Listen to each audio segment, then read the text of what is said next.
शरद पवार गटाचे आमदार संदीप क्षीरसागरांना धनंजय मुंडेंनी धक्का दिलेला आहे। क्षीरसागर समर्थक 20 आजी-माजी नगरसेवक मुंडेंसोबत जाणार आहेत। आज मुंबईमध्ये अजित पवारांच्या उपस्थितीत या सगळ्या आजी-माजी नगरसेवकांचा पक्षप्रवेश होणार असल्याची माहिती मिळते। तर शेकडो गाड्या घेऊन कार्यकर्ते मुंबईच्या दिशेने रवाना झालेले आहेत। त्यामुळे क्षीरसागर समर्थक आता अजित पवार गटात प्रवेश करतात। त्यामुळे शरद पवार गटाला हा धक्का मानला जातोय।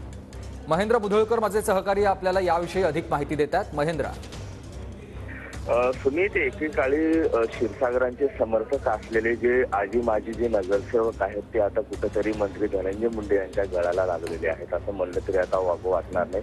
कारणही तसंच आहे। तब्बल 10 नगरसेवक आणि माजी 12 जे आहेत ते माजी नगरसेवक आणि यांच्यासह जवळपास 1,500 महत्त्वाचे जे कार्यकर्ते आहेत त्यांचा आज मुंबईमध्ये प्रवेश होते। उपमुख्यमंत्री अजित पवार यांच्या उपस्थितीमध्ये मुंबईमध्ये आज प्रवेश होतोय आणि त्यासाठी मोठी जी तयारी आहे ती करण्यात आलेली आहे आणि शेकडो गाड्यांचा जो ताफा आहे तो बीडमधल्या शहरातील विविध जे महापुरुष आहेत त्यांच्या पुतळ्याला अभिवादन करण्यात आलं। त्यानंतर हा ताफा जो आहे मुंबईच्या दिशेने निघालेला आहे। एकंदरीत जर पाहता तर आमदार संदीप क्षीरसागर असतील, जयदत्त क्षीरसागर असतील यांना मात्र याचा मोठा फटका बसण्याची शक्यता आता नाकारता येणार नाही। धनंजय मुंडे यांचं बळ आता दिवसेंदिवस वाढताना आपल्याला पाहायला मिळते।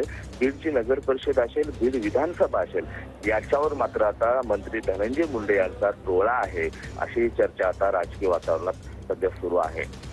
नक्कीच धन्यवाद तुम्ही दिलेल्या सविस्तर माहितीसाठी।